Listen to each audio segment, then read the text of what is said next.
We're not recording, are we? It'll be fairly awkward. Hello to the scene. No, your nipples are turning off the signal. Unfortunately, we can't pick up the... Oh, we are recording. Top quality stuff. Here we are. Why are we? I was touching myself. I can hear you. Fantastic. Check. Have got everything. All the rounds. Got 2 bananas. Oh. Who else has got bananas? with your No fucking bananas. bananas for the rest of you. Fuck you all. You're only entrusted with the bananas because you all kept Fuck you, eating. Breen!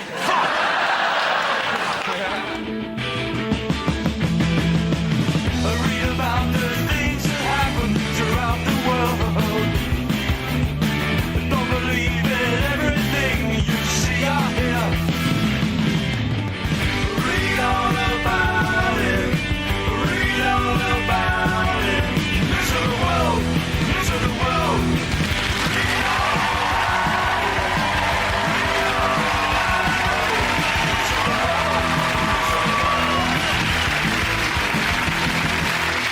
Hello, welcome to Mock the Week. I'm Dara O'Brien. Joining me this week are Andy Parsons, David Mitchell and Russell Howard, Frankie Ball, Hugh Dennis and Fiona Allen.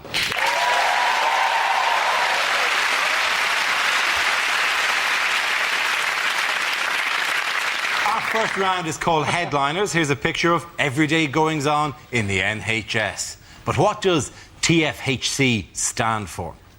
Is it tired fatty has cardiac? That's harsh, to be honest. Yes, it was. Is it from the Daily Mail? Is it terrible foreign hypochondriac chancer? Is it this fellow who's croaked? Which newspaper is that from? The Daily Express of 1951. Is it television fans hate Casualty? Is it transplanted face hides Cameron? Is it Trenchfoot hits Carshalton? Is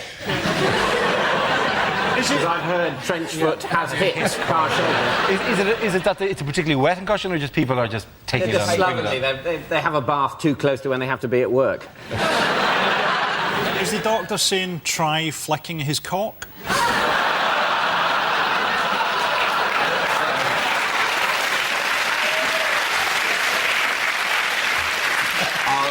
That works, actually. That's a good tip. If you think someone might be dead, just try flicking his cock.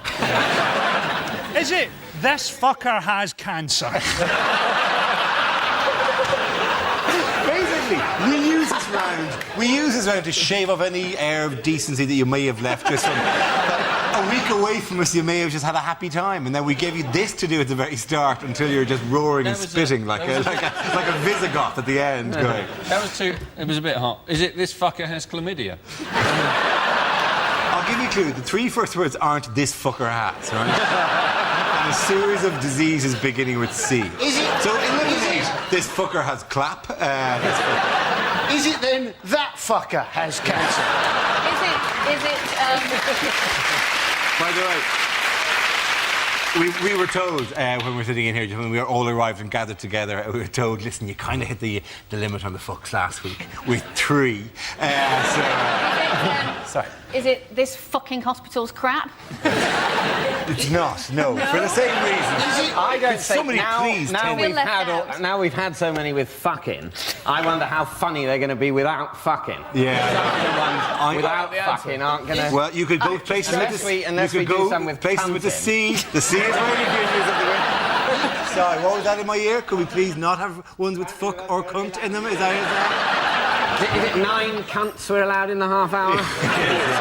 Weirdly, you're allowed more cunts than fuck. Yeah, sorry.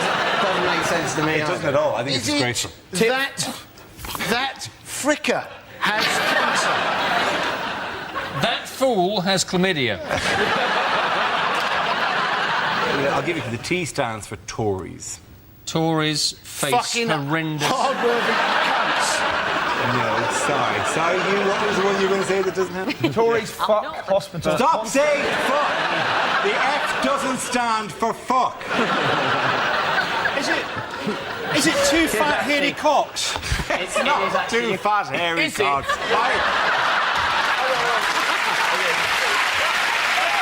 We're moving on. So Sorry.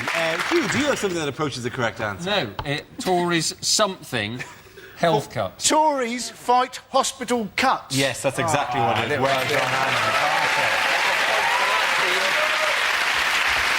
The answer I was looking for was Tories fight hospital cuts, refers to David Cameron's promise to battle Gordon Brown on the problems in the NHS as he tries to regain the initiative amid rumours of an autumn election. OK, in what way did he threaten Brown with the NHS? Threatened him with a bare-knuckle fight. It's exactly the phrase he used. Such a It's a really insensitive phrase to use, isn't it? But it's such a schoolboy thing, isn't it? Yeah, he'll need more hospitals when I'm finished with him. Yeah, and you just know Brown's going to turn up just with like a big lamp. You go, yeah? Do you want it, you bitch? They were lying, Gordon, they were lying. You think Brown turns up for a fight with a lamp? I don't know why I said lamp. Yeah. I would accept a baseball bat, I meant to say lamp bicycle post. chain. It's not called a bare knuckle and lamp fight. Or maybe it's kind of like the Untouchables. He hits you with a knuckle, you get him with a lamp. If he had a WWF name, it would be something imaginative like Gordon Brown. And his pre-match psycho speech would be, I will probably win. But why, in this face of... how did Cameron launch his health initiative? He launched it very badly. He did. He made it to a hand glider and threw it off the top of the House of Commons. He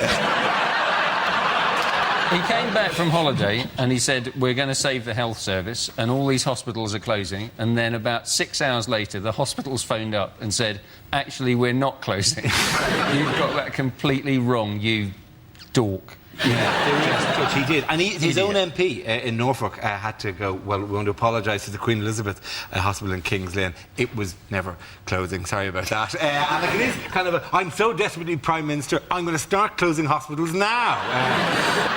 It is so ridiculous. He's come back and he's launched this thing called the Public Services Policy Review to gain the initiative back from Labour. Like anybody is remotely interested in a document called the Public Services Policy Review. If they wanted someone to buy that or look at it, they'd have had to call it Harry Potter and the Public Services Policy Review. And at the end, one of the Weasleys would die on a trolley, having been left there for 36 hours. That's how that There's a thing, isn't there? They want to make doctors now work more evenings and weekends. Yeah, GPs, yeah. But surely the only point of going to the doctor is that you get to take time off work. That's the point of it, man. If you're lucky enough to get genital herpes or irritable bowel syndrome, that can be an extra fortnight off a year. What a fantastic advert.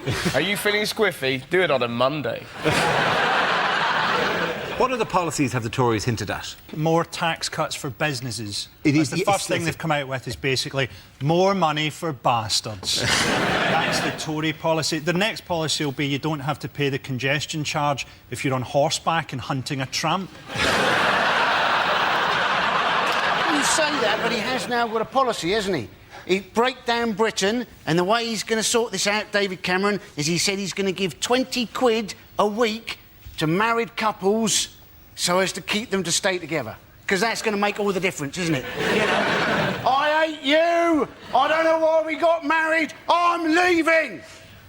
There's a tenner in it for you. I'm here for keeps. The actual government policy they're talking about is having cohabiting legislation. So if you've stayed with someone for 2 years, they have married rights and they can get half your stuff. Which is playing into my hands because my stuff is shit. I will happily trade it for 2 years of sex.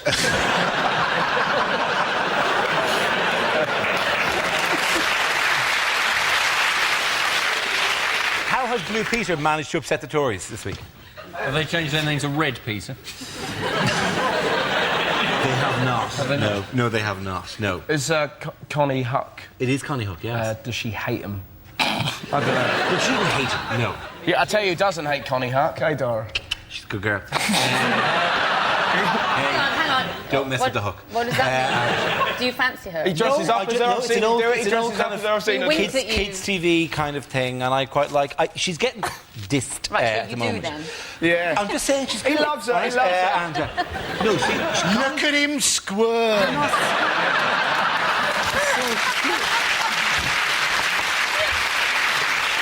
Have you ever met her, Dara? I've never met her, no. Is your- And clearly not Would you going like to to happen sidle now. up to her and say, here's something I made earlier? Dara, does your wife watch this? Yeah, but she doesn't watch Blue Peter, so I'm all right. Sticky back plastic. That actually was just a Blue Peter term. It had no actual gag there, so no, sure it did. You might as well just have said check the dog at that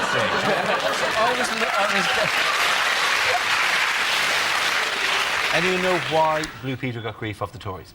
Because she did this press conference that was supposedly about how cycling is good, but Ken Livingstone went on about how the Tories are shit.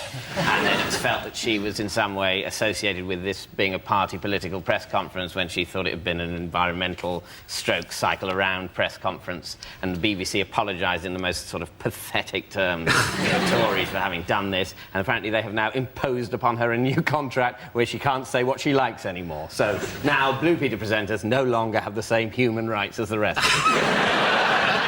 Ironically, this week on Blue Peter, they're making a voodoo doll of David Cameron. See, she's got the perfect opportunity, hasn't she? That bit where they're making a present and they go, send your parents out of the room.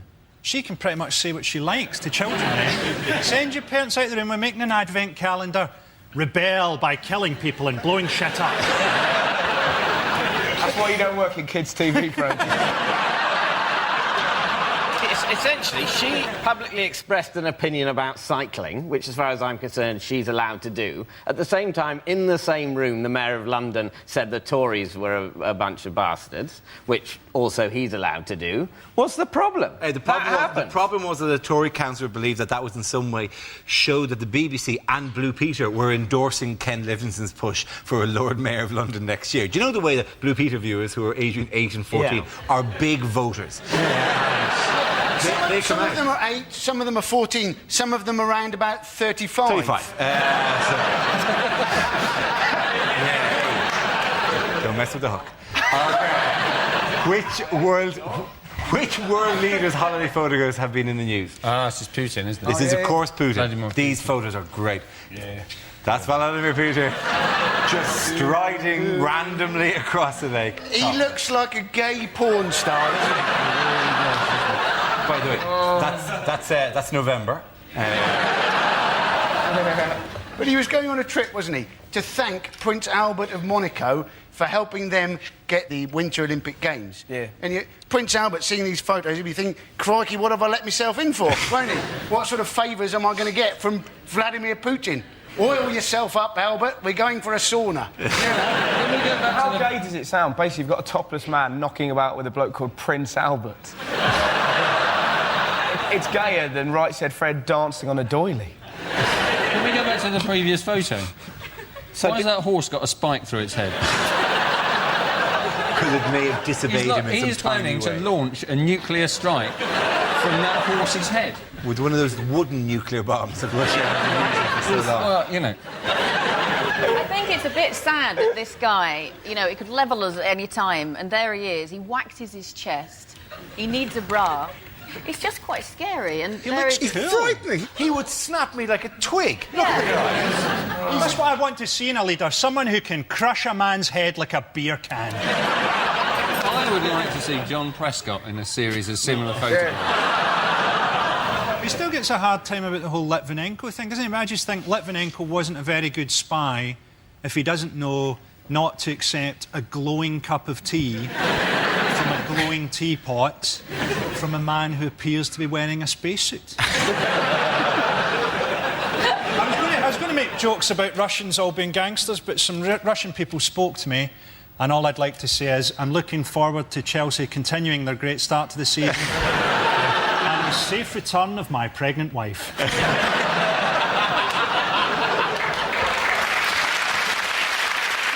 At the end of that round, the points go to Russell, David and Andy.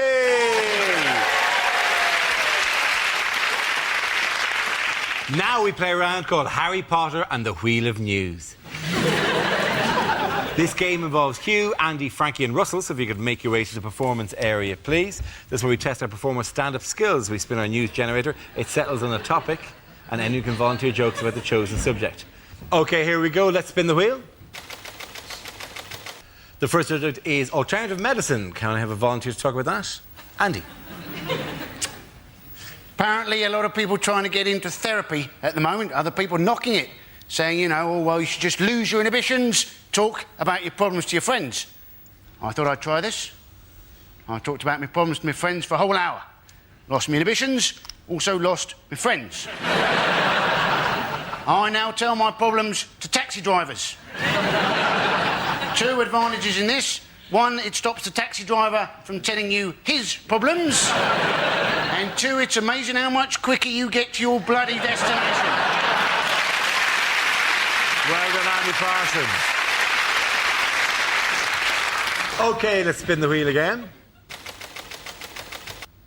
Subject is the media. Who wants to come into that? Russell. I'll do that. I'd see, you know, the way I like getting the news is Radio 5 Live. It's fantastic, 'cause it's just news and nutters, isn't it? They'll read out, like, that was the Pope's view on abortion, and then, hello, Felicity Puddleduck here, livid and ill-informed. I'd just like to say those harlots should give birth to their children aged 2 that charge you to national service. I'm off to bake a cake. And sat there listening, then the next night, David, are you out of your mind? Cloning? Think it through. 2 versions of me. Want to go out and commit a crime? Who gets blamed for it? Me! I'm doing a 20 string. He's banging my wife. Where's the justice? And you sat there listening to these nutters, and then the most ridiculous story. A man in Bristol's found the face of Jesus on a crisp. And suddenly, I couldn't believe it. I opened up my frazzles. There he was. Russell Howard. OK, the losers Hugh and Frankie. The next topic is sport. Do you know, I've heard a rumour that horse racing may not be completely honest. It's unbelievable, isn't it? But how do you stop the corruption? Well, one solution may be to call horses something like mafia-backed second favourite. Because if everyone did that, everyone would be confused, no one would know who to bet on, and the whole thing would be fair again. And often the first to show is blatantly bribe, followed by mafia-backed second favourite. They're just ahead of Dope to the Gills, Mysterious Limp, and just behind them, Out for a Canter, and I'll Fall at the Fifth. And as they come to the fifth, I'll Fall at the Fifth has fallen. I'll Fall at the Fifth has fallen at the fifth in a magnificent display of cheating, and they're coming into the final furlong. Mysterious Limp is slowing, Out for a Canter is clearly struggling, but coming through strongly is mafia-backed second favourite, and as they cross the line, mafia-backed second favourite has won it, which is remarkable, seeing as he has no head. That's been left in someone's bed for tomorrow morning. Well done, Hugh. Well done, Hugh. OK, Frankie, let's see what you've been left with. And it's environment. Didn't that used to be an advert for mints? Ryanair getting a hard time from the environmental lobby because they've launched a £7 flight to New York. Although, as always with Ryanair, it does land slightly outside New York, in Dublin. It's a pity we can't harness more natural energy, isn't it? Pity we can't harness the power of British moaning. Oh no, that moaning-powered light bulb's on the blink again. Oh no, there it is, back on. Everyone complained about the floods, didn't they? I like storms. I like thunder and lightning. What I like to do during a storm is shag my girlfriend and pretend that we're taking part in the conception of the Antichrist. Frankie Royal, ladies and gentlemen. At the end of that round, the points go to Frankie and you.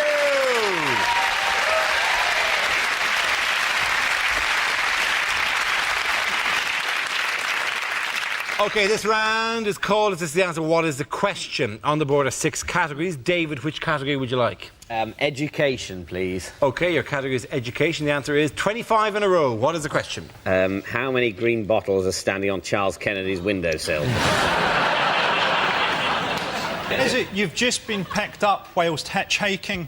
What's the last thing you want to hear the truck driver chuckle as he nods towards the 24 empty rucksacks in the back? For how many years has Romania's top female gymnast thought, surely they will let me have puberty now? Is it how often has Stephen Hawking failed his karate yellow belt grading? Is it how many times has Dara O'Brien cracked one off on Blue Peter?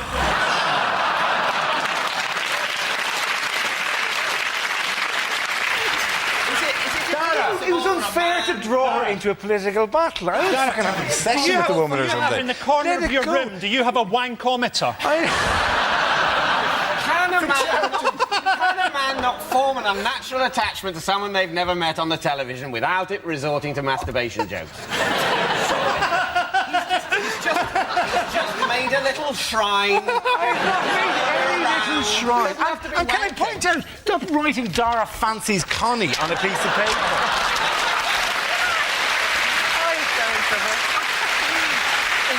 I think she's twice been unfairly dragged into political discussions that are not of her doing, and that's what I'm defending here.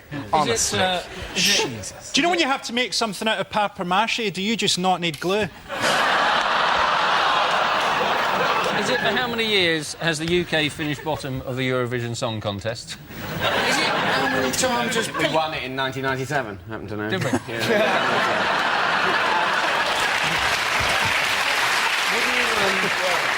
So, that shoots you down, my friend. Would you like to sing us that song, David? Well, I would, but unfortunately a court order says I mustn't. It was Katrina and the Waves, actually. Yeah. Is it how many times does Victoria Beckham throw up during lunch? Is it how many letters are there after A? Is it Cliff Richard has had 25 top 10 hits? How many were shit? Is it how many researchers from GMTV won phoning competitions last year?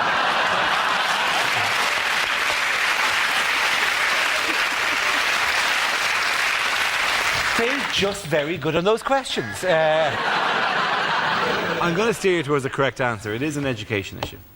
Is it to do with GCSEs? It is no, actually, no, it's through at A levels. Actually. Okay. The results are getting better every year, and they have been for the past 25 years. That's exactly right. Well done, Russell.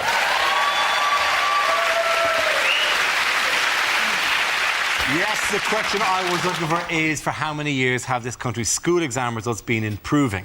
This is the news that in 2007 the UK's school exam grades have improved for the 25th successive year, with record pass rates and more pupils getting the top marks, leading to calls from some quarters for the exams to be made more difficult. Well, what's amazing about it, no wonder kids are so disaffected in this country. Like, they get the best results ever. And how do we respond? Do we say, well done? No, we go, well, they're getting easier. In my day, you had to write 50 essays in an hour, and a man poked you with a stick. If you got one wrong, they killed your mum. Now get out of my room. And you sat there going, just back off, Grandad, I'm cleverer than you. You do put young people in this country in a ridiculous catch-22, where all the coverage is about how stupid young people are, but you give them one chance to shine, and then they all work really hard and get A's, and then you tell them it's further proof that they're stupid. What this is a massive argument in favour of is a huge cut in funding for education. Rather than making the exams harder, let's just make the pupils stupider. That's a very good point. Clearly, too much money is going into education. You're educating them too much at this People stage.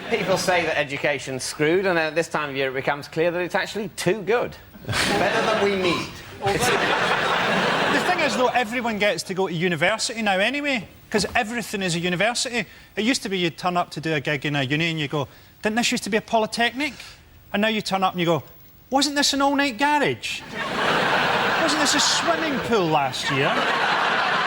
There's a thing in Scotland this week where they've introduced philosophy for primary school children, who are already quite philosophical, having watched all their brothers and sisters die in a series of unrelated chip pan fires. Are girls still doing better than boys? Now, boys apparently are closing that gap. Yes, by only a tiny percentage. Yeah, there will always be differences because boys want the tit and the girls want commitment. So there'll always be gaps. I always found at school the one thing I could never work out was how to get girls' bras undone. I just couldn't work out. And then eventually I realised that these girls were wearing a different type of bra from my gran.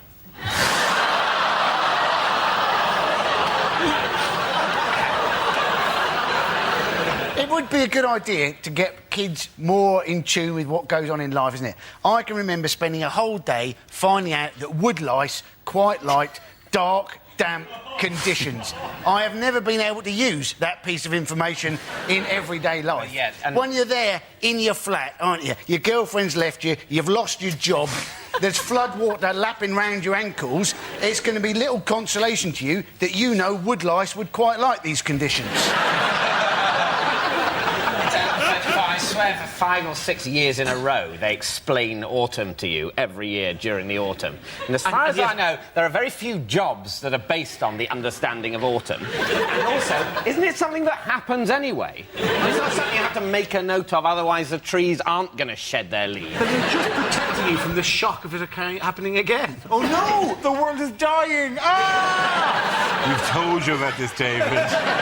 We've told you about this a number of times Every year you forget. Why are the trees naked? Isn't the whole thing with school, though, that it's never going to be as stimulating as life is now for children? Because they've got, like, blockbuster movies and video games. You know, there's no way that school can be as stimulating as Tekken. Sir, why have you got the head of a leopard? Quiet boy, fireball. OK, which British sportsman will be looking for a new job soon? Is Tim Henman is going to retire, isn't he? Apparently, yes, with bad back, yeah. He said his decision is because of his 2 young daughters, who regularly beat him in straight sets. Surely he's actually going to try and retire and then never quite actually make it. And he'll end up playing until he's 100 years old. He'll just bottle the retirement just at the final minute. I think, to be fair to Henman, he was once the 4th in the world. Let's not forget, once the 4th in the world and reached 6 Grand Slam finals, which is a great achievement for a totally shit player. It's difficult to cheer on someone who, in your heart of hearts, you know you could probably beat yourself. Yeah, but then any New 10 sport, I mean, any New 10 sport on a regular basis will see around them, or perhaps be one of those people who sits in a chair, their fat rolling over the sides, going, "You're useless. Get off the pitch. I should be out there." It would be pretty boring watching sport if you just sit there going, well, I just think they're all excellent, actually. Well done to all the effort that's gone in, and I don't actually care who wins, because I think sport wins here. The fun of it is to go, what's he doing? I think if Tim Henman had won Wimbledon, it would have been so weird it would have actually torn a hole in our reality. Henman's won, and here to present the trophy is Winston Churchill with the head of a bee. Put it this way, the last time a British player won, the Nazis marched into the Rhineland, so, you know.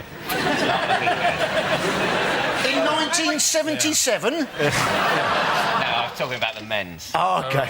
1936, that's when they went into the Rhineland, isn't it? Yeah, but actually, in 1977, the last time Britain won, they released Star Wars. Yeah. And what's more, 1977, the year Connie Hook was born. Not actually. I'd like to see every sportsman do a final year of their career drunk. Missed it. Who cares? I'm a millionaire anyway. David Beckham going up to take a penalty and just puking on the ball. Very good. These will be the point at the end of that round to Frankie, Hugh and Fiona.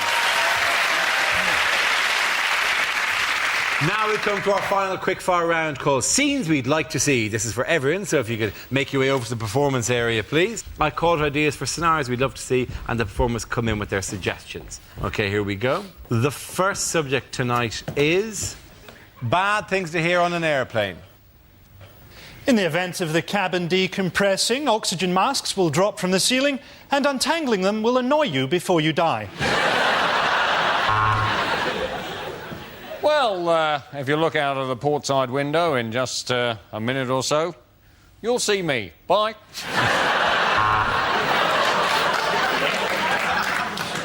Get those motherfucking snakes off this motherfucking plane!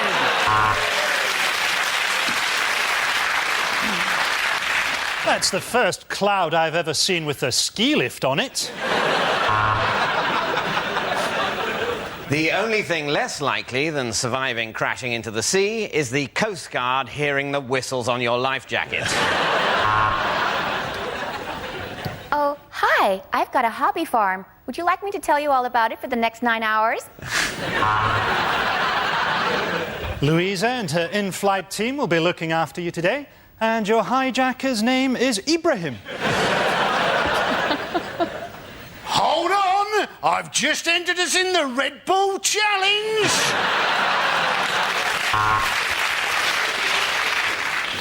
Will the fat people please move to the back of the plane? This is a no-smoking flight, although do feel free to join me in the cockpit where we've opened a window. I'm delighted to inform you all we have James Blunt on board today, and he has his guitar. I'm sorry, due to unforeseen Islamic fundamentalism, this plane is being diverted to paradise. Punch it, Chewie. OK, the next topic is the worst person to be married to. Bah!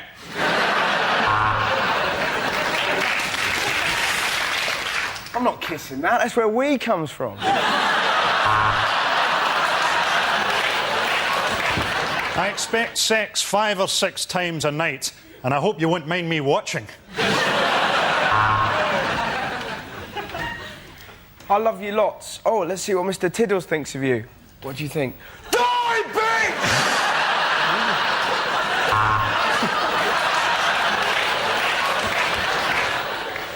Brace yourself, Agnes. It's that time of year again.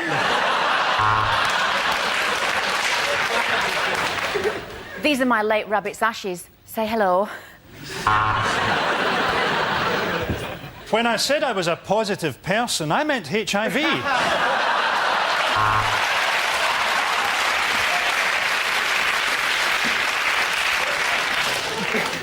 I brought home a video to turn us on. It's Fred Dibner's Age of Steam. You thought I was a Thai lady? Well, you are half right. Of course we're going to go out tonight. It's Hitler's birthday. But he's my dad. We do everything together. You want me to put my dingaling into your fairy cave? Are you mad, woman? Now, before we really get going, just wink at the webcam. All right, boys?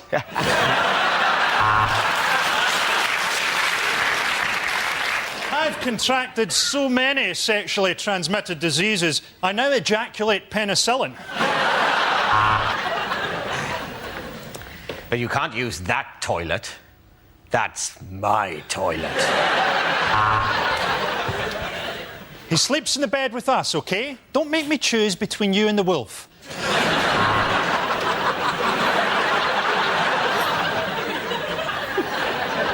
She is my sex wife. She is my cooking wife. You are cleaning wife. I'm happy to say I do. I do animals. OK, pointing in that round are the Russell, David and Andy.